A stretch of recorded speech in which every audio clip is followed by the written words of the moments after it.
Hello friends, जय जगन्नाथ। शुभ संध्या। बाहर देखी पारे केते जोर वर्षा चली। वर्षा पागे टे चटपटा खावा को आमको इच्छा है। कौन करूँ कौट खाइबू से भाविलु चलो जी राम मंदिर पाखक।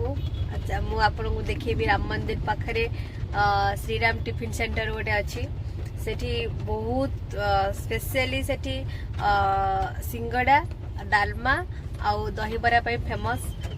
बहुत टेस्टी खाइबा तार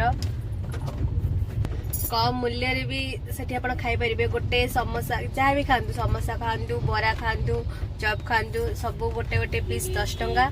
डालमा स्पेशली 20 टंका रोची।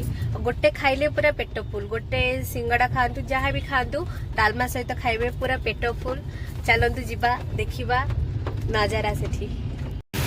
एजी स्क्वायर रु राम मंदिर जावा बाटे पचासनी पड़ियार दृश्य देखिपे केते सुंदर है।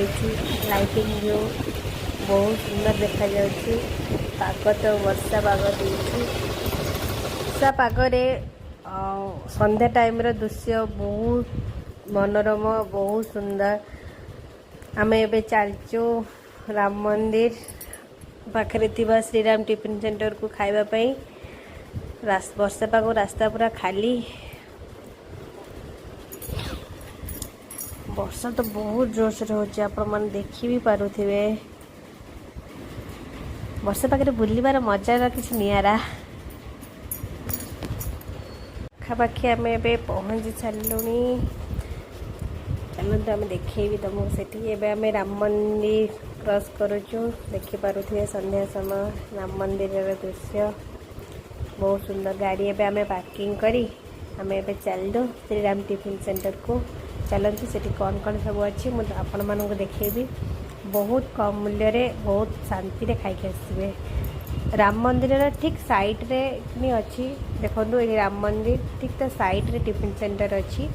आपण मैंने आसिकी खुशी रे खाई परिबे। एठी सिंगड़ा, आलू चप, बहुत भेराइटर मिठा, सेपटे पोड़, चकुली, दोसा, दहीबरा, बहुत पूरी, बहुत सुंदर खाइबा। ये दोसा पे मसला पूरा रेडी होगी थुआई।